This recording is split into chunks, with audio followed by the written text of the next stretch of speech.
এজন্য আমার বন্ধুগণ রব ডেকে ডেকে বলছেন, ফামান যুহজিহা আনিন নারি ওয়া উদখিলাল জান্নাতা ফাকাদ ফাজ ওয়া মাল হায়াতুদ দুনিয়া ইল্লা মাতাউল গুরুর। জোরে বলুন আল্লাহু আকবার। আমাদের জীবনটাকে সফল করবার জন্য আমরা বিভিন্ন গুনাহের পথে পা বাড়াই, আমাদের জীবনটাকে সফল করবার জন্য টাকার পিছনে দৌড়াই, আমাদের জীবনটাকে সফল করবার জন্য আমরা ক্ষমতার পিছনে দৌড়াই, আমাদের অনেক টাকা অনেক সম্পত্তি বাড়াবার জন্য গরিবদেরকে পর্যন্ত জুলুম করি আছে না নাই? জনগণের সম্পদ, জনগণের প্রতি জুলুম, জনগণের প্রতি জুলুম করে জনগণের সম্পদ জোর করে দখল করি এমন লোক সমাজে আছে না নাই? আমার বন্ধুগণ, আমার রব বলছেন, ও আমার গোলামেরা শোনো, তোমরা যদি জান্নাতে যেতে পারো, জাহান্নাম থেকে নামটা যদি কাটিয়ে রাখতে পারো, জান্নাতে যদি প্রবেশ করতে পারো, ওয়াউদখিলাল জান্নাতা ফাকাদ ফাজ, তাহলেই কেবলমাত্র তুমি সফল হয়ে যাবা, ঠিক কি না? আর তুমি যেই টাকার পিছনে ঘুরছো ওটা কি জানো? ওয়ামাল হায়াতুদ দুনিয়া ইল্লা মাতাউল গুরুর। আমার বন্ধুগণ, আমার কলিজার টুকরা তরুণার যুবক, বিশ্বাস করুন, যেই বাবার পিছনে, টাকার পিছনে, মায়ের পিছনে, বোনের পিছনে, স্ত্রীর পিছনে, সন্তান সন্ততির পিছনে ঘুরছেন, বিশ্বাস করুন এগুলো ধোঁকা। পৃথিবীর সব সম্পর্ক ধোঁকা, পৃথিবীর সব নেতা আপনার জন্য ধোঁকা। যেই নেতা কোরআনের পক্ষের নেতা, যেই আত্মীয় কোরআনের পক্ষের আত্মীয়, সেই আমার আসল নেতা, সে আমার আসল আত্মীয়, ঠিক কিনা? যেই বন্ধু কোরআনের পক্ষের বন্ধু, সে আমার আসল বন্ধু, এছাড়া বাকি সব ধোঁকা। এই ধোঁকার পিছনে ঘুরলে জীবনটাকে শেষ করে দিবেন। আমার বন্ধুগণ, আমি একটু আপনার বিবেকটাকে নাড়া দেবার জন্য বলছি। দেখুন তো, আজকে থেকে বিগত 30 বছর 40 বছর পর্যন্ত আপনার এই পৃথিবীতে পদচারণা, দেখুন তো কত অন্যায় করেছেন। আপনার স্থানটা কি জান্নাত হবে কিনা দেখুন তো ভেবে। হাসিবু, আগে হিসাব করে দেখেন। কিয়ামতের হিসাব হবার আগে আগে একটু হিসাব করে দেখুন যে আপনার অবস্থাটা কি হয়ে গেছে। আপনার স্থানটা কি জান্নাতে যাবে নাকি জাহান্নামে যাবে, একটু মিলিয়ে দেখুন। রবের আয়নার দিকে তাকিয়ে দেখুন, আপনি অপরাধী। আপনাকে ধরবার জন্য, আপনাকে শাস্তি দেবার জন্য, কবরের আযাব দেবার জন্য ফেরেশতারা রেডি হয়ে আছেন। আপনি এখানে বসে হাসি তামাশা করছেন। আপনি সুন্নাতের বিপরীত করে আপনি বুক থেকে দাড়ি কেটে ফেলছেন। আপনি অন্যায় করছেন। আপনি সুদের পথে হাঁটছেন, ঘুষের পথে হাঁটছেন, ষড়যন্ত্রের পথে হাঁটছেন, দুর্নীতির পথে হাঁটছেন। মা বোনেরা বেপর্দা হয়ে হাঁটছে, স্বামীর আনুগত্য বাদ দিয়ে পরপুরুষদের সাথে হাসি তামাশা করছে। বিশ্বাস করুন, আল্লাহর কসম করে বলছি, এই জমিনে বসে আপনি আপনার ক্ষমতার যেই ভাবটা দেখাচ্ছেন, এই জমিন থেকে আপনি চির বিদায় নেবার পরে এই জমিনের মাটি আপনাকে গ্রাস করে ফেলবে। আপনাকে জবাব দিতে হবে। বহুদিন ওয়াজ শুনেছেন, বহুবার ওয়াজ শুনেছেন, কতদিন আর বাঁচবেন আপনি কি জানেন? কথা বলছেন না কেন? আপনার এখানে বোবা আছেন নাকি কেউ? বোবা শ্রোতা আছেন নাকি কেউ? আওয়াজ করে বলুন তো, এই পৃথিবী থেকে যে আমরা চলে যাব, এখান থেকে কি আমরা বেঁচে যাওয়ার কোনো সুযোগ আছে? রব্বে কারীম বলেন, এটা কে না জানে? কুল্লু নাফসিন যায়িকাতুল মাউত, everyone will take the test of death. মরে যেতে হবে তোমার, মৃত্যুর স্বাদ তোমাকে গ্রহণ করতেই হবে। মৃত্যু থেকে পলায়ন করা যাবে না। ও মেহেরপুরবাসী, আপনার হাতে অনেক ক্ষমতা আছে। এখন আপনার শ্বাস যখন শেষ হয়ে যাবে, দেখুন আপনার ক্ষমতার কেউ আর দাম দিবে না। আপনাকে দ্রুত পৃথিবী থেকে বিদায় দেবার জন্য চেষ্টা চলবে, ঠিক কিনা? যেই দিন আপনার এই পৃথিবী থেকে বিদায় নিতে হবে, বিদায় নিতে দেরি, আপনার বাড়ির আপনার বাবা, আপনার বড় ভাই, আপনার বন্ধু এই পৃথিবী থেকে বিদায় দেবার জন্য এই পৃথিবীতে আপনাকে ডাকতে চায় না, বিদায় দেবার জন্য তাড়াতাড়ি টেলিফোন, আসসালামু আলাইকুম ইমাম সাহেব, আমার বন্ধু আব্দুল্লাহ এই পৃথিবীতে আর বেঁচে নাই, তাড়াতাড়ি এলান করেন। ঠিক না? বাবা বলবে ছেলে মরে গেছে, ও আর আমার ছেলে না, ও হলো লাশ, ওকে আর দুনিয়াতে চাই না। ঠিক কি না? বাস্তবে না বললেও রূপক ধর্মী কথা এটাই। আপনার বাবা পৃথিবী থেকে চলে গেছেন, আপনার বাবাকে পর্যন্ত আপনি আল্লাহর জমিনে আর 5 দিন রাখবেন, এটা আপনি চান না? তার জন্য খরচ হবে রাখতে, আপনি চান না? তাড়াতাড়ি ইমামকে ফোন, মুয়াজ্জিনকে ফোন, ও মুজিবনগরের খতিব মহোদয়, ইমাম মহোদয়, ও মুয়াজ্জিন, আমার বাবা বেঁচে নাই, এলান করেন। আপনি চলে যাবেন। আপনি যখন এই পৃথিবী থেকে চলে যাবেন, ও আমার মেহেরপুরবাসী, ও আমার মা বোন, আমার কলিজার টুকরো তরুণ যুবক, তোমাদেরকে বলছি, বিশ্বাস করো এই পৃথিবী তোমার জন্য নিষ্ঠুর, তোমার শক্তি নাই, তুমি বেঁচে নাই, তোমাকে তাড়াতাড়ি বিদায়। ঠিক কি না? মসজিদের মাইকে এলান শুরু হয়ে যাবে, সুখবর না দিয়ে, দুঃসংবাদ দিয়ে, শোক সংবাদ দিয়ে বলতে থাকবে, মুজিবনগর নিবাসী অমুক এলাকার অমুক বাড়ির অমুক বাবার সন্তানটা আর পৃথিবীতে বেঁচে নাই। এলান হয়ে যাবে, দূর থেকে বন্ধুরা আসবে, আত্মীয়রা আসবে, খবর হয়ে যাবে আব্দুল্লাহ মামুন বেঁচে নাই, খবর হয়ে যাবে। জানাজা যখন স্টার্ট হয়ে যাবে, আপনি মনে করবেন কত মানুষ এসে গেছে, আমার সাথে যাবে। যখন আপনাকে দাফন করতে নিয়ে যাওয়া হবে, কত মানুষ আপনাকে ঘিরে ধরবে, আপনার তেমন একটা ভয় লাগবে না। একটু চোখ বুজে ভেবে দেখেন, একটু ভেবে দেখেন, আপনি মৃত্যু হয়ে গেছেন, একটু চোখ বুজে দেখেন, মরার আগে একবার মরে দেখেন, ভেবে দেখেন কি মনে করেছেন আপনি? আপনি ছাড়া পৃথিবী চলে না, আপনি ছাড়া আপনার বাড়ি চলে না, আপনি ছাড়া আপনার এলাকা চলে না। ভুল করে আছেন, কথা বলছেন না কেন? আপনি ভুল ভাবছেন, আপনি ভুল চিন্তা করছেন। কি মনে করছেন আপনি ছাড়া পৃথিবী চলে না, আপনি ছাড়া আপনার বাড়ি চলে না, আপনি ছাড়া আপনার এলাকা চলে না? আমি বলছি আপনি ভুল ভাবছেন। ভেবে দেখেন আপনার বাবার কথা, আপনার দাদার কথা, আপনার দাদার বাবার কথা, তার বাবার কথা, তার বাবার কথা, তার বাবার কথা। 1 পুরুষ, 2 পুরুষ, 3 পুরুষ, 4 পুরুষের বেশি আপনি নাম জানেন না। কি নিষ্ঠুর পৃথিবী, আপনাকে মনেও রাখে না, মনেও রাখে না আপনাকে। ঠিক কি না? রাখবে না একদিন, আগামী 50 বছর পরে আপনার 1 বছরেও 50 বার নাম উঠবে। আর যদি একটু আল্লাহকে খুশি করায় যেতে পারেন, পৃথিবীতে ভালো কাজ করে যেতে পারেন, যেমন করে আবু বকর, ওমর, আলী, ওসমানের নাম এখনো আমরা বলি, এখনো আব্দুল কাদের জিলানীর কথা বলি, এখনো আল্লাহর ওলিদের কথা বলি, তখনও আপনার কথা আমাদের স্মরণ হয়ে যাবে। পৃথিবীবাসীর চিৎকার মেরে বলুন ঠিক কিনা?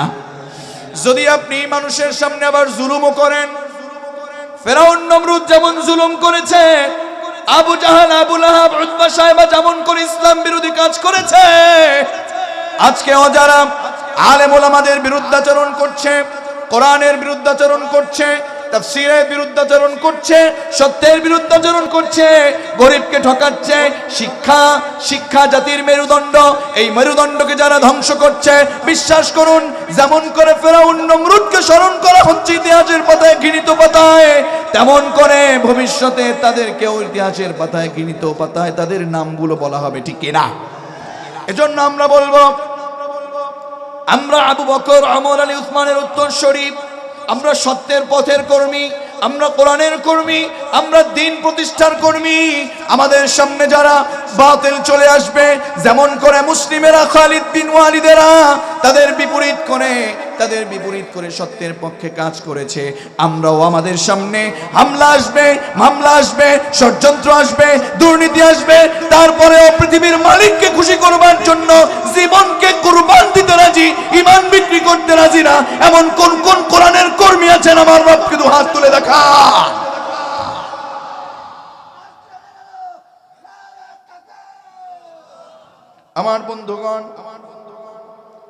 আমার বন্ধুগণ, ঈমানি চেতনা, ঈমানের দাবি আমাদের এটা যে আমাদের রব আমাদেরকে পৃথিবীতে পাঠিয়েছেন, যতদিন বাঁচবো ততদিন গোলামি করব কার? চিৎকার মেরে বলুন কার?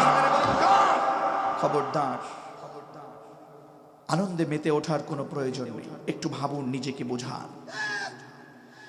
আমার বন্ধুগণ,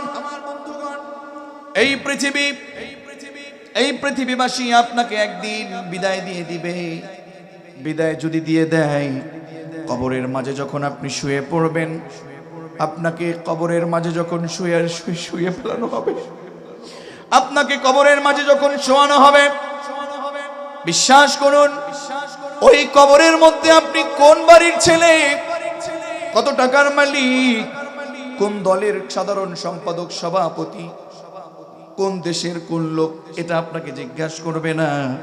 কবর দেখবে যে আপনার ভিতরে আল্লাহর পক্ষে আপনার আমল আছে কিনা। ঠিক কিনা? কবর আপনাকে আমল দেখবে, আমল আছে কার। এজন্য রব বলছেন, গোলাম তুমি অন্যায় পথে তুমি ঘুরো না, অন্যায়ের পথে তুমি দৌড়াবে না, অপরাধের পথে তুমি দৌড়াবে না, তুমি একমাত্র আমার যে ক্ষমা আছে সেই ক্ষমার দিকে তুমি দৌড়াতে থাকো। এজন্য রব্বুল আলামিন বলেন, ওয়াসারিউ ইলা মাগফিরাতিম মির রাব্বিকুম। আমার বন্ধুগণ, একটু বুঝুন, অনেক তো কষ্ট করেছেন, আর 30-40 মিনিট শেষ পর্যন্ত থেকে কোরআন বুঝে যাবার জন্য আমাদের যদি সময় দেয়া দরকার, দেব তো ইনশাআল্লাহ। একটু বুঝুন, দেখুন আমার রব কি বলেছেন আপনাকে। আমার রব, এই যে কোরআন, বিশ্বাস করুন অত্যন্ত কষ্ট লাগে। যে কোরআনটা আমাদেরকে রব দিয়েছেন, এই কোরআনটা এখন পর্যন্ত জানি না আমাকে যে বানিয়েছেন, আমার জন্য যে কিতাবটা রব দিয়েছেন, গোপালপুর দারুল উলুম কওমি মডেল মাদ্রাসায় যে কিতাবটা পড়ানো হয়, আজ পর্যন্ত সেই কিতাব সম্পর্কে জানি না। কি জবাব দিবে?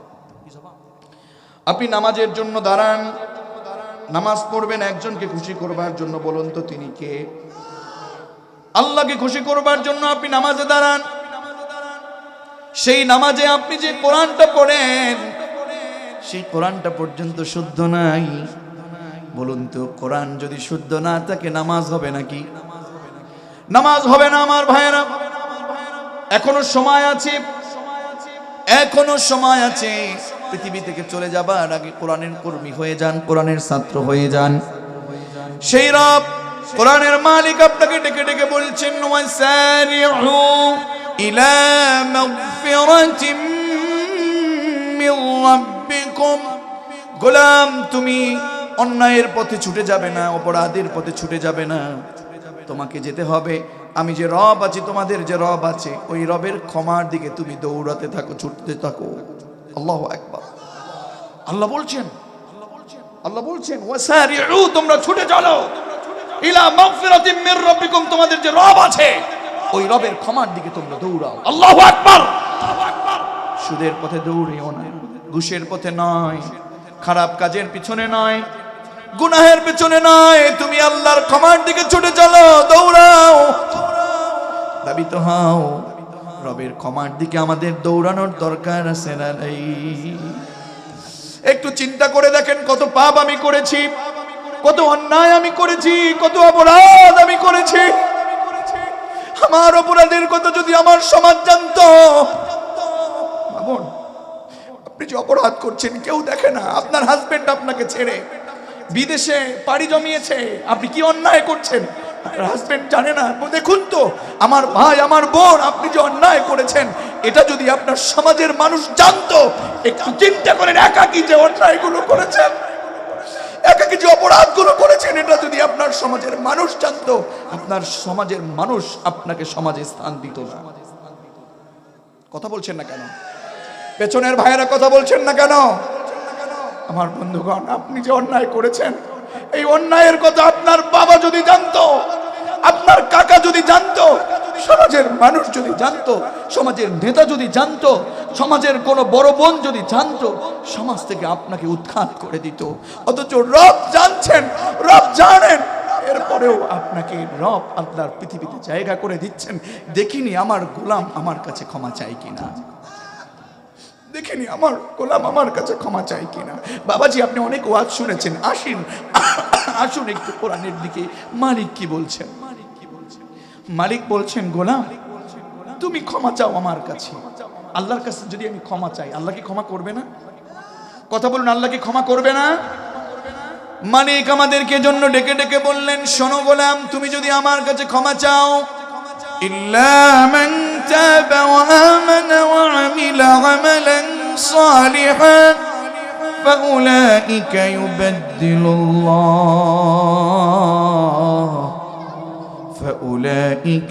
ইউবাদদিলুল্লাহু সাইয়্যাতিহিম হাসানাত। আওয়াজ করে বলেন আল্লাহু আকবার। আচ্ছা, আপনারা কি পুলিশ চেনেন? কথা বলেন না কেন? আপনারা কি পুলিশ চেনেন? আমার যুবক ভাইয়ের একটু কথা বলো, তোমরা কি পুলিশ চেনো? সেনাবাহিনী চেনো? বিজিবি চেনো? তারা অপরাধীকে কেন ধরে বলো তো? শাস্তি দেবার জন্য, ঠিক না? বুঝো, একটু বুঝো। পুলিশ, সেনাবাহিনী, বিজিবি ফোর্সের লোকগুলো অপরাধীকে ধরে শাস্তি দেবার জন্য।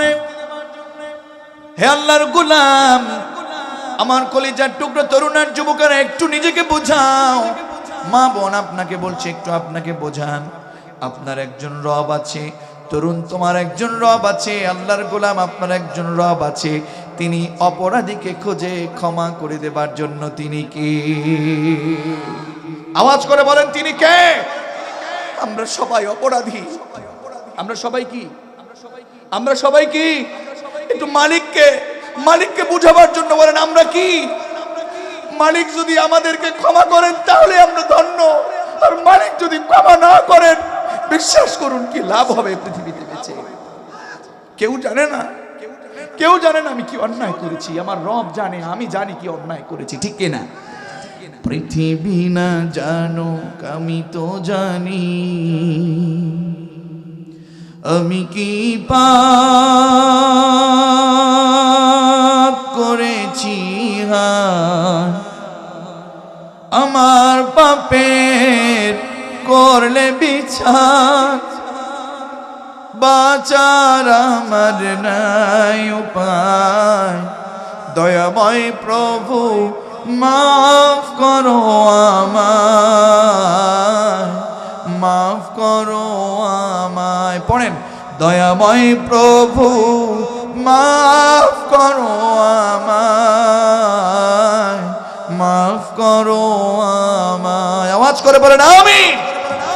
পৃথিবীবাসী জানে না, কেউ জানে না, আপনি কত অপরাধী, আপনি কত গুনাহ করেছেন। মালিক বলছেন, গোলাম তুমি অন্যায় করেছো, তুমি তো আমার গোলাম, আমি বানিয়েছি তোমাকে, আমার মায়া আছে তোমার জন্য। তোমার কত অন্যায় আছে, তোমার কত অপরাধ আছে, তুমি কত গুনাহ করেছো। উদউনি, তুমি গোলাম আমাকে ডাকো। তুমি আমাকে ডেকেছো, আমাকে তুমি বলেছো, আল্লাহ আমি অন্যায় করেছি, অপরাধ করেছি, আর গুনাহ করতে চাই না, আমাকে মাফ করে দেন। শোনো গোলাম, তুমি যখন আমাকে ডাকছো, উদউনি, তোমরা আমাকে ডাকো। যখন ডেকেই ফেলেছো, আস্তাজিব লাকুম, তুমি গোলামের ডাক সাড়া দেবার জন্য আমি রব রেডি হয়ে গিয়েছি। তোমার ডাকতে দেরি, আমি রবের সাড়া দিতে দেরি নাই। পড়েন আল্লাহু আকবার। কত কত দয়ালু আমার রব। সেই মালিক আমাদেরকে ডেকে ডেকে বলছেন, ওয়াসারিউ ইলা মাগফিরাতিম মির রাব্বিকুম। কষ্ট হচ্ছে আপনাদের?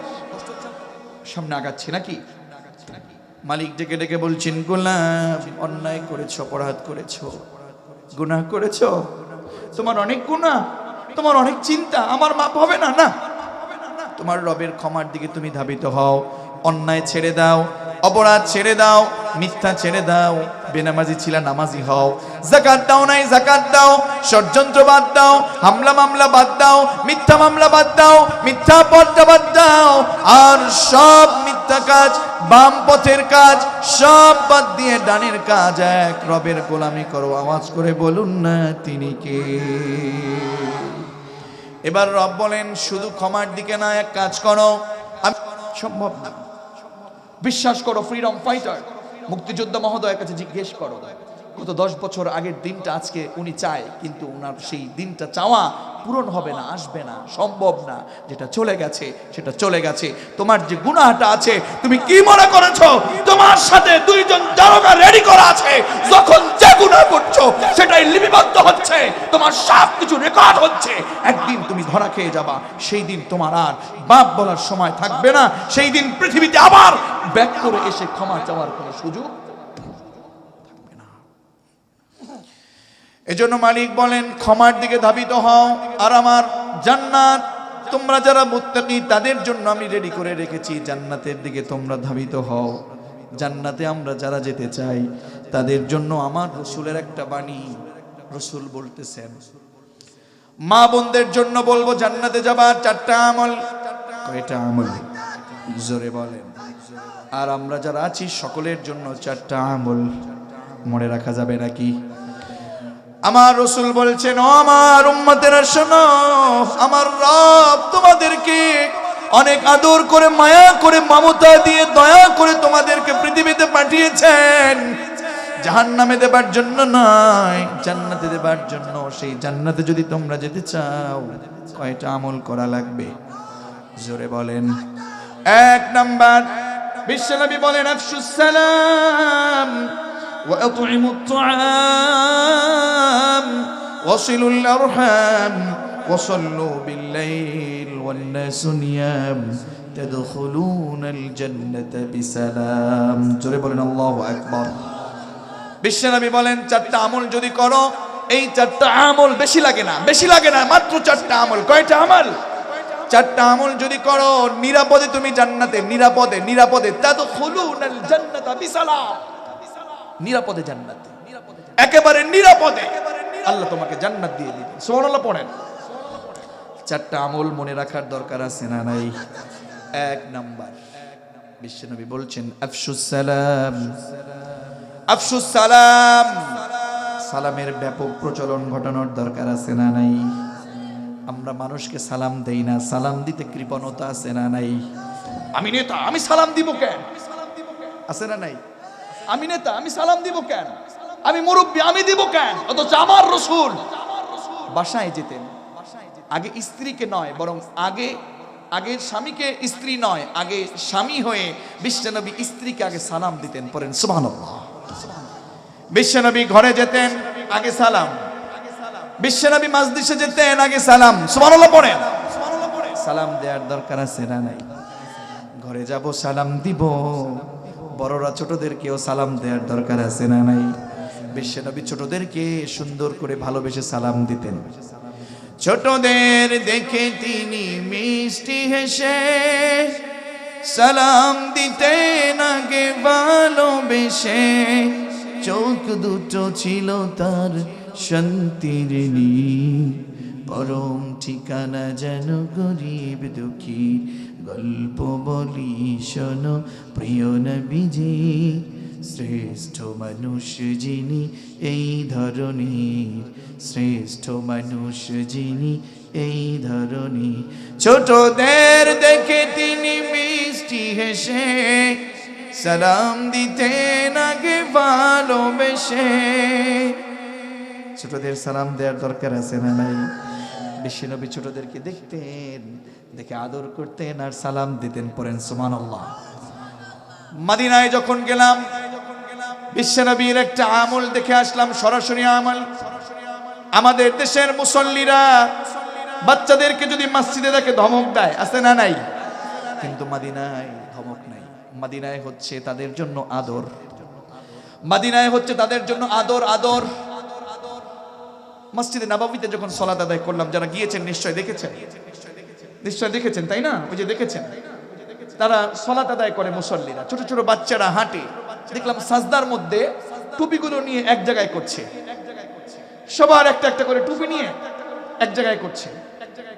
আমাদের দেশে এরকমটা দেখলে নামাজ শেষে ধমক দেওয়া শুরু করতাম, এই কার পোলা রে, কথা বলে না কেন? আর ওই বাচ্চাটাকে সামনে যখন পায়, যার সামনে পায় সেই জড়ায় ধরে আর চুমু খায়। কারণ এই ছোট ছেলেরাই হচ্ছে আগামীর মুসল্লি, ঠিক কিনা? এখন যদি ধমক দেন, এরা তো ভয় পেয়ে মসজিদ পালাবে, মসজিদ থেকে পালাবে। এমন করা যাবে? তো আমার বন্ধুগণ, বিশ্বনবী ছোটদেরকে দেখে দেখে সালাম দিতেন। বিশ্বনবী বলেছেন, আফসুস সালাম, সালামের ব্যাপক প্রচলন ঘটাও, কারণ সালাম দিলে মানুষের অন্তরটা নরম হয়, ঠিক কিনা? শত্রু মিত্র হয়ে যায়, শত্রু তখন বন্ধু হয়ে যায়। মনটা যখন নরম হয়ে যায়, শত্রু যখন মানুষকে ক্ষমা করে দেয়, লাভ না লস, শত্রুর লাভ না লস। বিশ্বনবী সাল্লাল্লাহু আলাইহি ওয়াসাল্লাম একদিন একটা মাজলিসে বসা, বিশ্বনবী সাল্লাল্লাহু আলাইহি ওয়াসাল্লাম সাহাবীদেরকে বলতে লাগলেন, ওগো সাহাবারা, শোনো শোনো, তোমাদেরকে আজকে একটা মেসেজ দেই। এই মুহূর্তে একজন আনসারী সাহাবী তোমাদের কাছে এসে তোমাদের সাথে যুক্ত হবে, লোকটা জান্নাতি। সুবহানাল্লাহ পড়েন। বিশ্বনবী সাহাবীদেরকে নিয়ে মিটিং করছেন, কিছু কথা বলছেন, তখন একজন লোক আসতেছেন, সাহাবীদেরকে বলেন, শোনো, এই মুহূর্তে তোমাদের সাথে এসে যেই আনসারী সাহাবী আসবে, ওই লোকটা জান্নাতি। সুবহানাল্লাহ পড়েন। আমার বন্ধুগণ, দেখলো সাহাবারা কে ঢুকতেছে, দেখে অবাক হয়ে গেল, আরে বিশ্বনবী থেকে জান্নাতি বলেছে। আবার দ্বিতীয় দিন বিশ্বনবী বললেন, আবার সাহাবীদেরকে নিয়ে বসে, এখন একজন লোক প্রবেশ করবে, লোকটা জান্নাতি। সুবহানাল্লাহ পড়েন। সাহাবায়ে কেরাম তাকায় দেখলেন, আর কেউ নয়, আগের দিন যেই মজলিসে বিশ্বনবী বলেছেন অমুকে জান্নাতি, তখন যে ঢুকেছে, আজকেও এখানে সেই ব্যক্তি এসেছে। সুবহানাল্লাহ পড়েন। কয়বার বলল? তৃতীয়বার। আবার একদিন, তারপরেই দিন বিশ্বনবী আবার মজলিসে বসেছেন, বসে তিনি সাহাবীদেরকে আবার বললেন, শোনো শোনো, আজকে এমন একজন লোক এখন তোমাদের সাথে যুক্ত হবে, লোকটা জান্নাতি। সুবহানাল্লাহ পড়েন। সাহাবায়ে কেরাম তাকিয়ে দেখলেন, আর কেউ নাই, লোকটা আর কেউ নাই, লোকটা ওই লোক পিছনের দুইটা মজলিসে যাকে রাসূল জান্নাতি বলেছেন। সুবহানাল্লাহ পড়েন। সাহাবায়ে কেরামদের কাছে এমনটা দেখে ভিতরে খুব কেমন যেন শিহরণ জেগে উঠলো, ভিতরে কিউরিসিটি, কৌতূহল তৈরি হয়ে গেল। কেন রাসূল কয়বার? কয়বার? জোরে বলেন, কয়বার? সবচেয়ে বেশি অবাক হয়েছে আব্দুল্লাহ ইবনে আমর ইবনুল আস। নাম কি? আব্দুল্লাহ ইবনে আমর ইবনুল আস। তিনি অবাক হয়ে গেলেন, তাড়াতাড়ি মসজিদ ছুটি হবার পরে তাড়াতাড়ি দৌড়ে গেলেন, এই দাঁড়ান ভাই, দাঁড়ান দাঁড়ান দাঁড়ান। ওই লোকটাকে ধরলেন, গিয়ে বললেন, ভাই আপনার সাথে আমার একটা কথা। কি কথা? বাড়িতে চলে গেলেন, বাড়ির গেটে যখন গেলেন বললেন, ভাই তোমার সাথে আমার একটু কথা আছে। কি কথা? ভাই শোনো, আমার বাবার সাথে আমার সাথে একটু ঝামেলা হয়েছে, হালকা মনক্ষুণ্ণ হয়েছে, সে কারণে বাড়িতে আমি যেতে চাই না, তোমার বাড়িতে আমি 3 দিন মেহমান হতে চাই। কয়দিন? জোরে বলেন। 3 দিন মেহমান হয়ে তোমার বাড়িতে থাকতে চাই। ওই লোকটা বললেন, কারণ ওই সময়ের বিশ্বনবীর সাহাবারা, ইভেন এখনো মদিনার যারা আছেন, মক্কায় যারা আছেন, তারা অতিথি পরায়ণ, ঠিক কিনা? শুধু অতিথি পরায়ণ তারা। আপনি গিয়েছেন, ওয়েলকাম, খুশ আমদেদ, আসেন, ওয়েলকাম। যখন আব্দুল্লাহ ইবনে আমর ইবনুল আস বললেন, শোনো ভাই, আমি তোমার বাড়িতে মেহমান হতে চাই, বলল, ওয়েলকাম, আসো, আহলান ওয়া সাহলান, ইয়া হাবিবি, ইয়া সাদিক, ইয়া আখি, আসো, তোমাকে ওয়েলকাম, আসো, আমার বাড়িতে মেহমান হবে, আসো। একদিন চলে গেল, বলল, এইটা আমার ঘর, ওইখানে তোমার মেহমানখানা, ওখানে থাকো, এটা তোমার জায়গা। আব্দুল্লাহ ইবনে আমর ইবনুল আস একদিন চলে গেল, 2 দিন চলে গেল, 3 দিনের দিন যখন চলে আসবে, তখন ওই সাহাবীকে ডেকে বললেন, ও সাহাবী শোনো, ও আল্লাহর রাসূলের সাহাবা শোনো, আমি তোমাকে বলছি, শোনো শোনো, আমি আসলে তোমার বাড়িতে যেই কারণে এসেছি সেটা তোমাকে ভুল বলেছি। আমার বাবার সাথে তেমন কিছু আমার হয় নাই, ভুলও নয়, বরং তেমন কিছু হয় নাই যে তোমার বাড়িতে এসে থাকতে হবে। তবে তোমার বাড়িতে আসার একটা কারণ আছে, তা হলো বিশ্বনবী তোমাকে 1 দিন নয়, 2 দিন নয়, কয়দিন? কয়বার? 3 বার তোমাকে বিশ্বনবী তুমি যখন প্রবেশ করছো তখন তোমাকে দেখে দেখে বিশ্বনবী তোমাকে 3 বার বলেছেন তুমি জান্নাতি। তোমাকে অনুরোধ করছি বলো আমার সাহাবী ভাই, ও আনসারী সাহাবী, বলো বলো তোমার অতিরিক্ত কি আমল আছে বলো। আমার রাসূলের কাছ থেকে তুমি জান্নাতের টিকিট তুমি পাচ্ছ। জান্নাতি বলেছে, ও আল্লাহর সাহাবী বলো তোমার কি আমল আছে।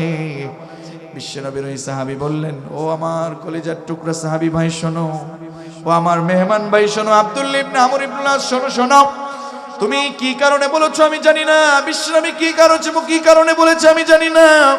তোমাদের মতোই আমি ব্যবসা করি, তোমাদের সাথে একই সাথে আমি আমল করি, কোন কারণে আমাকে জান্নাতি বলেছে আমি জানি না, তবে আমি একটু চিন্তা করে দেখছি কি আমল হতে পারে। চিন্তা করে হঠাৎ করে বললেন, ও আব্দুল্লাহ ইবনে আমর ইবনে আস শোনো শোনো, আমি সারাদিন যত কাজ করি, সারাদিন মানুষের সাথে যখন চলাফেরা করি, মানুষের সাথে মুখ কালাকালি বলেন, তর্কাতর্কি বলেন, মনে কষ্ট বলেন, মাঝে মাঝে আসে না নাই, আসে না নাই, মাঝে মাঝেই একটু একটু করে মানুষের সাথে অনেক সময় মনক্ষুণ্ণতা আসে, কেউ ব্যথা পায়, কেউ ব্যথা দেয়, কেউ মনে কষ্ট দেয়।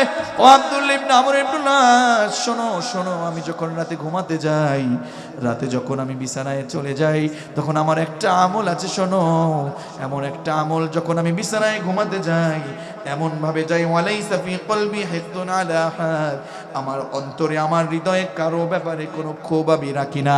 যত মানুষ আমাকে কষ্ট দিয়েছে সারাদিন, ঘুমাতে যাওয়ার আগে আমি সবাইকে মাফ করে দেই। হয়তো এই কারণে আব্দুল্লাহ ইবনে আমর ইবনে আস, আমার রাসূল এই কারণে আমাকে জান্নাতি বলেছেন। সুবহানাল্লাহ পড়বেন না? তাহলে মানুষকে ক্ষমা করলে লাভ না লস। শত্রুর সাথে সালাম বিনিময় করলে শত্রুর মন নরম হয়ে গেলে, শত্রু যদি মানুষকে ক্ষমা করে দেয় জান্নাত আছে না নাই? এজন্য বিশ্বনবী বললেন, আফশুস সালাম, সালামের ব্যাপক প্রচলন করার দরকার আছে না নাই? স্বামী আজকে বাড়িতে যাবেন, স্ত্রীকে সালাম দেওয়ার দরকার আছে না নাই? আবার স্ত্রী স্বামীকে সালাম দেওয়ার দরকার আছে না নাই? কোনোদিন তো দেন নাই, আজকে যখন বাড়িতে যাবেন গিয়ে বলবেন আসসালামু আলাইকুম, হঠাৎ করে বলবে আল্লাহ পীর সাহেব আছে থেকে নাকি? না, স্ত্রীকে সালাম দিলে স্ত্রীর মনটাকে নরম রাখবে কে? জোরে বলেন, রাখবে কে? আমার রব। আপনাকে যদি মনটা নরম করে দেয়, আপনার স্ত্রীর মনটা যদি নরম করে দেয়, সংসারটার মধ্যে শান্তি আছে না নাই? এজন্য বিশ্বনবী বলেন, আফশুস সালাম, সালামের ব্যাপক প্রচলন দরকার আছে না নাই? বিশ্বনবী সাল্লাল্লাহু আলাইহি ওয়াসাল্লাম বললেন, হে আল্লাহর গোলামেরা শোনো, নিজের বাড়িতে যাবা, বাড়িতে যাওয়ার আগে, প্রবেশ করার আগে সালাম দেওয়ার দরকার আছে না নাই? অন্যের বাড়িতেও যখন বাড়িতে যাবা, কারো বাড়িতে যাবা, দরজার সামনে গিয়ে আগে অনুমতি নিবা, সালাম দিবা, তারপরে প্রবেশ করবা। কথা কার? আল্লাহ রাব্বুল আলামিন ডেকে ডেকে বললেন, ইয়া আইয়ুহাল্লাযীনা আমানু লা তাদখুলু বুয়ুতান গায়রা বুয়ুতিকুম হাত্তা তাস্তানিসু ওয়া তুসাল্লিমু আলা আহলিহা। জোরে বলুন আল্লাহু আকবার। আমার বন্ধুগণ, একটু বোঝার চেষ্টা করুন বিশ্বনবী কি বলেছেন। আল্লাহর পক্ষ থেকে ওহীর মাধ্যমে আল্লাহ তাআলা বললেন, হে আমার ঈমানদার বান্দারা শোনো, লা তাদখুলু বুয়ুতান গায়রা বুয়ুতিকুম, ততক্ষণ পর্যন্ত তোমরা অন্যের গৃহে তোমরা প্রবেশ করবে না যতক্ষণ না পর্যন্ত তাদের থেকে অনুমতি নাও আর সালাম না দাও। তার মানে অন্যের বাড়িতে যখন আমরা যাই কি করি? বাড়ির সামনে দিয়ে ঢুকে ঢুকে বলি, এই অমুকের ছেলে বাড়িতে আসো নাকি? বলতে বলতে বাড়িতে ঢুকে যাই, আছে না নাই? মেম্বার সাহেব বাড়িতে আসেন নাকি? বলতে বলতে ভিতরে ঢুকে যাই, আছে না নাই? না, এমন করা যাবে না। বাড়িতে যাবেন, সামনে গিয়ে বলবেন আসসালামু, কত বলেন না কেন, আসসালামু আলাইকুম, সালামের উত্তর নাই, আবার সালাম, আসসালামু আলাইকুম, সালামের উত্তর নাই, আবার সালাম, আসসালামু আলাইকুম, সালামের উত্তর নাই। ওই বাড়িতে যাবার ক্ষমতা আপনার নাই, আপনাকে ব্যাক করে চলে আসতে হবে, ঠিক কিনা? বিশ্বনবীর সুন্নাহ আপনাকে মানতে হবে। বিশ্বাস করুন, আল্লাহর রাসূল এই আয়াতে কারিমা যখন সাহাবীদেরকে শোনাচ্ছেন, সাহাবীদের মধ্যে এক সাহাবী বলে উঠলেন, ইয়া রাসূলুল্লাহ, ইয়া হাবিবাল্লাহ, আফা আস্তাযিনু আলা উম্মি ওয়া আনা খাদিমুহা। ইয়া রাসূলুল্লাহ, ইয়া হাবিবাল্লাহ, আমার মা খুব অসুস্থ মানুষ, আমার মা খুব অসুস্থ মানুষ, মুরব্বী মানুষ, অসুস্থ হয়ে গেছে, তার সেবা শুশ্রূষা আমার করতে হয়। আমি আমার মায়ের ঘরে গেলে কি আমি সালাম দিব? আমার মাকে সালাম দিতে হবে? আমার মায়ের খেদমত তো আমি করি। এরকম মা অসুস্থ আছে না নাই? মা অসুস্থ, বিশ্বনবীর কাছে বলছেন, সাহাবী বলছেন, আফা আস্তাযিনু আলা উম্মি, ইয়া রাসূলুল্লাহ, হাবিবাল্লাহ, আমি আমার মায়ের ঘরে যেতে চাই, আমার মায়ের ঘরে গেলেও কি সালাম দিতে হবে নাকি, অনুমতি নিতে হবে নাকি? আমি তো তার খাদেম। বিশ্বনবী সাল্লাল্লাহু আলাইহি ওয়াসাল্লাম সাহাবীদের কাছে, সাহাবীদের সামনে এমন কথা হয়ে গেলে সাহাবীকে জিজ্ঞেস করলেন, আতুহিব্বু আন তারাহা উরিয়ানাতান, এই সাহাবী শোনো, তুমি কি তোমার মাকে উলঙ্গ দেখতে চাও, নেকেড দেখতে চাও? তোমার মায়ের শরীরে কাপড় নাই, এক জায়গা খোলা আছে, এভাবে তোমার মাকে তুমি দেখতে চাও, নেকেড দেখতে চাও, উলঙ্গ দেখতে চাও? সাহাবী বললেন, ইয়া রাসূলুল্লাহ, হতেই পারে না, না হতেই পারে না, আমার মাকে আমি উলঙ্গ দেখতে চাই না। অসুস্থ মুরব্বীরা বিভিন্ন সময় তাদের হিদায়াত জ্ঞান থাকে না, আছে না নাই? বিশ্বনবী বললেন, যেহেতু তুমি এটা পছন্দ করো না তোমার মাকে তুমি উলঙ্গ দেখতে, ইস্তাদিন আলাইহা, আমি রাসূল তোমাকে বলছি, তোমার মায়ের ঘরেও যখন যাবা উলঙ্গ দেখতে চাও না, সেই মাকে তুমি সালাম দিবা, অনুমতি নিবা, তারপরে সেখানে প্রবেশ করবা। পড়েন সুবহানাল্লাহ। ইসলাম এমন জিনিস, মায়ের ঘরে যেতে অনুমতি দিয়েছেন, অনুমতি নিতে বলেছেন, সালাম দেওয়ার সুযোগ করে দিয়েছেন। আল্লাহু আকবার। সালাম দিলে দোয়া আছে না নাই? যখন বলেন আসসালামু আলাইকুম, আপনার উপরে আল্লাহর শান্তি বর্ষিত হোক, ওয়া রাহমাতুল্লাহ, আল্লাহর রহমত বর্ষিত হোক, লাভ না লস। তো আমার বন্ধুগণ, বিশ্বনবী বলেছেন, নিরাপদে যদি, সহজে যদি তোমরা জান্নাতে যেতে চাও, কয়টা আমল? জোরে বলেন কয়টা? আরো জোরে। 4টা আমলের একটা আমল আফশুস সালাম, সালামের ব্যাপক প্রচলন। 2 নাম্বার হলো ওয়া আতইমুত তাআম, মানুষকে খাদ্য খাওয়ানো, মানুষকে খাওয়ালে লাভ না লস। কথা বলেন। এই ব্যাপারে মা বোনেরা খুব নরম, তাদের বাড়িতে যদি কেউ আসে মন দিয়ে তাদের খাবার খাওয়ায়, ঠিক কিনা? কিন্তু আমরা অনেক কঠিন, মানুষকে খাওয়াতে চাই না। খাওয়াবো কোথায়? আমার ক্ষমতা আছে বলে জোর করে না দিয়ে আরো জোর করে প্রতিবেশীর সম্পদ 3 বিঘের জায়গায় 5 বিঘে দখল করি, আছে না নাই? জোর করে দখল করি। আমি নেতা, হ্যালো হ্যালোর গরমে জোর করে দখল করি অন্যের বাড়ির সম্পদগুলো, এমন লোক আছে না নাই? না না। বিশ্বনবী বলেছেন, যদি জান্নাতে যেতে চাও মনটা উদার করে দাও, মানুষকে খাওয়াও, জান্নাতে যাওয়ার জন্য সহজ। তোমার 4টা আমলের 2 নাম্বার চলে গেল। 3 নাম্বার হলো ওয়াসিলুল আরহাম, আত্মীয়তার সাথে যেই সম্পর্ক আছে, আত্মীয়দের সাথে সম্পর্কের জন্য আমাদের ভিতরে কিছু ঝামেলা আছে, আত্মীয়দের সাথে আমরা সুসম্পর্ক বজায় রাখতে চাই না, আত্মীয়দের খবর আমরা নেই না, আছে না নাই? কথা বলে না কেন? বোন কবে চলে গেছে, বোনের খোঁজ খবর নাই। বাড়িতে আমার ভাই আসছে, আমার ভাইয়ের সাথে আমার সাথে দ্বন্দ্ব, আছে না নাই? এটার অন্যতম কারণ হলো আমাদের ঘরের রানীরা। কথা বলে না কেন? আমাদের ঘরের রানীদের জন্য, বিশ্বাস করুন কষ্ট লাগে, আমাদের ঘরের রানীরা এমন ঝামেলা বাজায় রাখে, অধিকাংশ মহিলাদের কেমনটা দেখা যাচ্ছে, রানীরা এমন ঝামেলা বাঁধায়, নিজের আপন ভাইয়ের সাথে কত বছর আগে খাবার খেয়েছে এক প্লেটে কিংবা এক জায়গায়, এটা গণনা করে মুশকিল। কথা বলেন না কেন? আপন ভাইয়ের সাথে কবে খাবার খেয়েছে একা একসাথে, এটা ভুলেই গিয়েছে। ঘরের রানীরা এটা চায় না যে ওর সাথে সম্পর্ক থাকুক, আছে না নাই? রানীদেরকে বলবো, মা খবরদার, আমার বোন খবরদার, আপনি বলেন, এই তোমার ভাই 4টা, তোমার বোন এই ঘরে আসছে কেন, অমুকের ঘরে যায় না কেন? কথা বলে না কেন? আর বাপের বাড়ির লোক যখন আসে তখন কি কদর গো, কথা বলে না কেন? ওই দেখছেন বলতেছি জনমের করা করে। আহা, বাপের বাড়ির লোক আসলে আপনার খুব দরদ বেড়ে যায়। যেই বাড়িতে আপনি আসছেন, যেই বাড়িতে আপনি জন্ম নেন নাই, 1 2 3 বার কবুল বলে আপনি এখানে এসে একেবারে উড়ে এসে জুড়ে বসেছেন, ইসলাম সুযোগ দিয়েছে, কিন্তু ইসলাম তো আপনাকে আপনার হাজবেন্ডের সাথে তার আত্মীয়তার সম্পর্ক ছিন্ন করতে বলে নাই। কথা বলে না কেন? আমার বন্ধুগণ, আমার প্রিয় তরুণ আর যুবকেরা, বাড়িতে এগুলো তোমাদের একটু বোঝার দরকার। মা বোনদেরকে বলছি, মা খবরদার, আত্মীয়তার সম্পর্ক বজায় রাখার দরকার আছে না নাই? 4 নম্বর আমল বিশ্বনবী বলেছেন, ওয়াসাল্লু বিল্লাইল ওয়ান নাসু নিয়াম। শোনো আমার উম্মতেরা, শোনো, জান্নাতে যদি তুমি নিরাপদে যেতে চাও, 4 নম্বর যে আমলটা করবা, ওয়াসাল্লু বিল্লাইল, রাতের বেলায় তুমি দাঁড়িয়ে যাবা, নামাজে দাঁড়াবা। কখন জানো? ওয়ান নাসু নিয়াম, মানুষগুলা ঘুমায় থাকবে, আর তুমি আল্লাহর ভয়ে, আল্লাহর সাথে সম্পর্ক জোড়ানোর জন্য তুমি দাঁড়ায় যাবা, একজনকে খুশি করার জন্য। তিনি কে?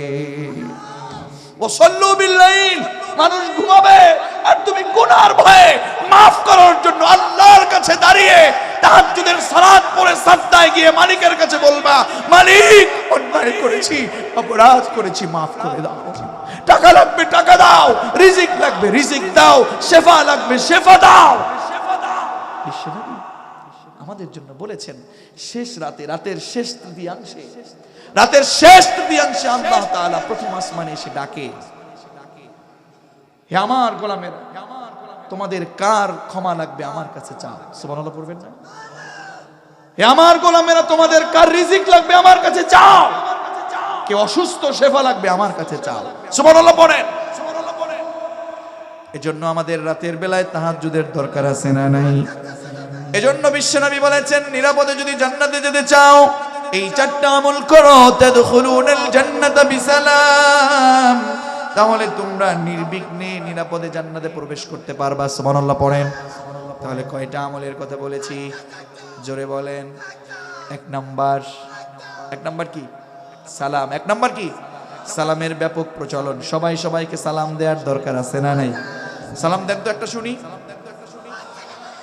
ভালো করে বলেন না, বলেন আসসালামু আসসালামু আলাইকুম আলাইকুম। এই সালাম দেওয়ার দরকার আছে না নাই? বিশ্বনবী বলেছেন, তাহলে নিরাপদে জান্নাতে যেতে চাইলে এক হচ্ছে আফসুস সালাম, আফসুস সালাম, সালামের ব্যাপক প্রচলন ঘটাও। 2 নাম্বার হচ্ছে ওয়াতুইমুত তাআম, লোকেদেরকে খাবার খাওয়াও। মিসকিনদের খাদ্য দানে তুমি উৎসাহী না হয়ে অনুৎসাহী হয়ো না, তুমি জনগণের সম্পদ মেরে খেও না, বরং মানুষকে খাওয়াও। 3 নাম্বার হচ্ছে, তোমরা যারা আমার উম্মত, শোনো শোনো, আত্মীয়তার সম্পর্ক তুমি সুসম্পর্ক করো, বজায় রাখো। আর 4 নাম্বার হলো, মানুষ যখন ঘুমায় থাকে, তোমার রবকে খুশি করার জন্য তুমি নামাজের জন্য দাঁড়ায় যাও। তাদখুলুনাল জান্নাতা বিসালাম, এই 4টা আমল যারা করবা, নির্বিঘ্নে নিরাপদে তোমরা জান্নাতে চলে যাবা। মা বোনদের জন্য বলেছেন বিশ্বনবী, 4টা আমল করলে জান্নাতি। কয়টা আমল?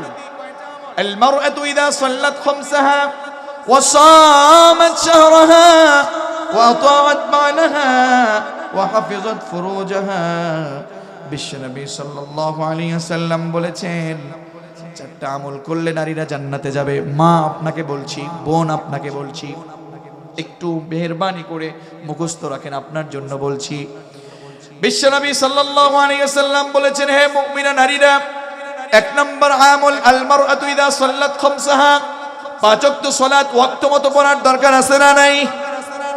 মা বোনদের একটা প্রবলেম, কাজের চাপ এমন, যোহরের নামাজ গিয়ে পড়ে আসরের সময়। কথা বলেন না কেন? মা বোন না ওয়াক্ত মতো সালাত আদায়।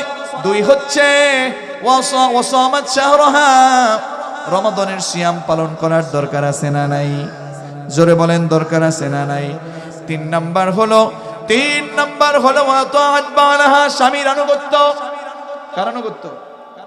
কথা বলেন না কেন? স্বামীর আনুগত্য এখন আছে নাকি? বসের আনুগত্য হয়। কার আনুগত্য? বসের আনুগত্য, স্বামীর আনুগত্য নাই। মাঝে মাঝে আমি বলি, মুফতি আমির হামজা ভাই কয়েকটা প্রোগ্রামে আমি বলতে শুনেছি, তিনি একটা কথা বলতেন, কষ্ট করে টাকা পয়সা খরচ করি আমরা, আর এটার মজা মারে ভ্যান চালক, রিক্সা চালক আর দোকানদারেরা। সাজে গুজে বাহিরে যাবার জন্য, ঘরের মধ্যে সাজু গুজু নাই, আছে না নাই? স্বামীর আনুগত্য বাদ দিয়ে পর পুরুষের সাথে হাসি তামাশা, আছে না নাই? মা বোন, দরদ নিয়ে বলছি, শ্রদ্ধা নিয়ে বলছি, বিশ্বনবী মেরাজ থেকে এসেছেন। আমার মা বোন, বিশ্বনবী সাল্লাল্লাহু আলাইহি ওয়াসাল্লাম মেরাজ থেকে যখন এসেছেন, নারীদেরকে বলেছেন, সাহাবীদেরকে উদ্দেশ্য করে বলেন, ও সাহাবীরা শোনো, মেরাজে আমি 6 প্রকার নারীদেরকে দেখেছি। জাহান্নামে কয় প্রকার? জোরে বলেন, কয় প্রকার? 6 প্রকার নারীকে দেখেছি। এর মধ্যে 1 নাম্বার হলো যেই নারী মাথার কাপড় ছেড়ে, ওড়না ছেড়ে রাস্তাঘাটে পর পুরুষকে চুল দেখায় দেখায় হাঁটে। আছে না নাই? থাকবে না কেন? ওরা দেখে কোরআন না, ওরা কোরআন দেখে না, ওরা কোরআন পড়ে না, হাদিস পড়ে না। ওরা রাতের বেলায় সন্ধ্যার পরে বসে স্টার জলসা, জি বাংলা, জি প্লাস দেখতেই থাকে, ঠিক কি না? রাতের বেলায় যদি সুন্দরভাবে নাও দেখতে পারে, দিনের বেলায় জনমের মতো কাজা করে, আছে না নাই? মা বোন, দরদ নিয়ে বলছি, আমি আপনাকে জাহান্নামে দেখতে চাই না, আল্লাহর রাসূল জাহান্নামে দেখতে চান না। এজন্য রব রাসূলকে দেখিয়েছেন। রাসূল এসে বলেছেন, ও আমার নারীরা শোনো শোনো, 6 প্রকার নারীকে জাহান্নামে দেখেছি। 1 প্রকার হলো যারা বেপরদায় চলে, বেপরদায় চলে সাজুগুজু করে বাহিরে বের হয়ে চুলগুলো ছেড়ে ছেড়ে বাহিরে বের হয়। খবরদার মা, খবরদার বোন, জাহান্নাম যেন তেন কথা না। জাহান্নামের মধ্যে যদি কেউ পড়ে যায়, সাথে সাথে চামড়াগুলো ঝলসে যাবে, আবার আল্লাহ বদলাই দিবে, আবার পুড়ে যাবে, আবার বদলে দিবে, চামড়াগুলো আবার পুড়ে যাবে, আবার বদলে দিবে, মৃত্যু হবে না গো বোন। জাহান্নামে যাওয়ার কোনো সুযোগ নাই, জান্নাতে আমরা যেতে চাই, কথা বলেন ঠিক কিনা? এজন্য বিশ্বনবী বলেছেন, 1 হচ্ছে ওই লোক, ওই মেয়েটা, যেই মেয়েটা ওড়না ছেড়ে বেপর্দা হয়ে রাস্তাঘাটে চুলগুলো দেখায়। 2 নাম্বার হচ্ছে ওই নারী যাবে জাহান্নামে, যেই নারী তার স্বামীকে সম্মান করে না, তর্কাতর্কি করে, ঝগড়া বিবাদ করে, কথায় কথায় তর্ক করে। এমন নারী সমাজে আছে না নাই? কার কার ঘরে আছে? হাত তুলে দেখান। কেউ হাত তুললেন না? বুঝি তো হাত কেন তুলেন নাই, কারণ আছে তো পাশেই বসা। একটু পর্দার আড়ালে বাড়িতে যদি যান, তাহলে আজকে হাত জাগালে ভাত আর দেবে না, ঠিক কিনা? বোন, বোন, খবরদার বোন, আমার বোন, কলিজার টুকরা তরুণী বোন, শুনুন, আপনি আপনার স্বামীর সাথে দেখছেন কয় পারি না, ওদের সাথে কি পারি না। আরে বোন, জানেন কি অন্যায়, কি অপরাধ? আপনি যদি আপনার স্বামীর সাথে তর্কাতর্কি করেন, সম্মান না করেন, বিশ্বাস করুন জাহান্নামে যেতে হবে, ঠিক কি না? 3 নাম্বার হচ্ছে ওই নারী, যেই নারী স্বামীকে বাদ দিয়ে পরপুরুষের সাথে হাসি তামাশা করে, দেবরের সাথে হাসি তামাশা করে, আছে না? পরপুরুষের সাথে হাসি তামাশা, বসকে স্যালুট দেয় আর স্বামীকে হাত দিয়ে মারে, আছে না নাই? বসের সাথে জলমের খাতির, কিন্তু স্বামীর সাথে দেখছেন খাতির নাই, কয় পারি না। বোন, খবরদার, মনে অনেক কষ্ট। আমি মাঝে মাঝে বলি, একটু বুঝে শুনেই বলি, না বুঝে না, যে বর্তমানে নারী নির্যাতনের অনেক আইন আছে, বর্তমান সময়ে পুরুষ নির্যাতনেরও কিছু আইন করার দরকার আছে। অনেকের এই বক্তব্য শুনেছি। মা বোন, খবরদার, জান্নাতে যেতে চাইলে পরপুরুষের সাথে হাসি তামাশা বাদ দিয়ে, হাসি তামাশা আনন্দ আপনি আপনার স্বামীর সাথে করুন, আপনি হাসবেন, সওয়াব আছে না নাই? 4 নাম্বার ওই নারী, যেই নারী পবিত্রতা অর্জন করতে দেরি করে, অপবিত্র আছে, অপবিত্র থাকা সত্ত্বেও পবিত্রতা অর্জন করতে দেরি করে, নামাজ পড়তে দেরি করে, আছে না নাই? তারপরে 5 নাম্বার হলো ওই নারী, যেই নারী গীবত করে, গীবত, আছে না নাই? সমালোচনা করে মানুষের, আছে না নাই?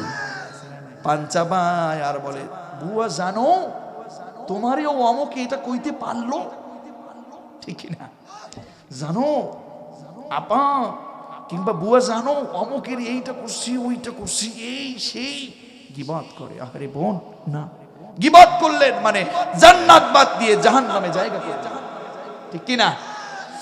গীবত যে ব্যক্তি করে কিংবা কথায় কথায় কসম করে যেই নারী, সেই নারী জাহান্নামী বলেছেন মুহাম্মদ সাল্লাল্লাহু।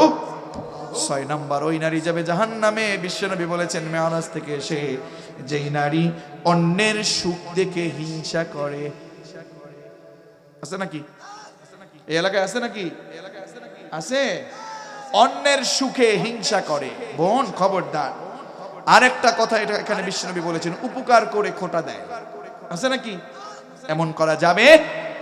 তাহলে এই 6 প্রকার নারী যারা জাহান্নামে চলে যাবেন, আর যারা 4টা আমল করবেন, চারটা আমল করলে জান্নাতে চলে যাবেন। 1 নাম্বার ওয়াক্ত মতো সালাত, 2 হচ্ছে রমাদানের সিয়াম, 1 মাস সিয়াম পালন করবেন। 1 মাস পালন করতে পারলেন না, আল্লাহ তাআলা প্রদত্ত আপনাদের উপরে যেই সিস্টেম দিয়েছেন সেজন্য আবার রমজান আসার আগে আপনাকে সেই রমাদানের সিয়ামগুলো আপনাকে পূর্ণ করতে হবে, ঠিক কিনা? 3 নম্বরে আমল হচ্ছে ওয়াতাআত বালাহা, স্বামীর আনুগত্য। 4 নাম্বার হচ্ছে ওয়াহাফিজাত ফুরুজাহা, 4 নাম্বার হচ্ছে আপনার যে প্রাইভেট লজ্জায় স্থান আছে, কণ্ঠ আছে, এটা হেফাজত করার দরকার আছে না নাই? হে ইমানদারেরা শোনো শোনো, তোমরা যারা আমার গোলাম তোমাদেরকে বলতে শোনো, সবাইকে মালিক বলছেন ভালো কাজের দিকে তোমরা আঞ্জাম দাও, তোমরা রবের ক্ষমার দিকে তোমরা দাবিত হও, ছুটে চলো, আর ওই জান্নাতের দিকে তোমরা ছুটে চলো যেই জান্নাতের পরিধি হলো আসমান এবং জমিনের সমান। চিৎকার মেরে বলুন আল্লাহু আকবার। উইদ্দাত লিল মুত্তাকিন, মালিক বললেন শোনো, এটা সবার জন্য জান্নাত বানাইনি, আমার দুনিয়াতে মুত্তাকি বান্দা যারা তাদের জন্য আমি আমার গোলামদের জন্য জান্নাত বানিয়ে রেখেছি। সুবহানাল্লাহ পড়ে। তাহলে সেই জান্নাতে আমরা যেতে চাই কি চাই না? কারা কারা চাই দুহাত তুলে রবকে দেখাই, আর সবাই মালিককে বলি হে রব, হে আল্লাহ, আপনি আমাদেরকে বলেন বলেন আপনি আমাদেরকে আমাদের অন্যায় থেকে, আমাদের গুনাহ থেকে মুক্ত করে আমাদের সকলকে আমাদের পরিবার সহ জান্নাতের জন্য কবুল করে নেন। আওয়াজ করে পড়েন আমিন। জান্নাতে মোরা যেতে চাই, জান্নাতে মোরা যেতে চাই, অন্যায় অপরাধ ছেড়ে দিতে চাই,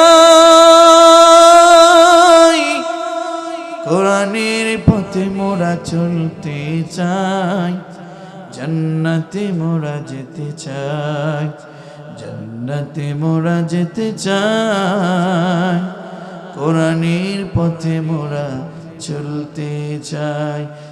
আমিন।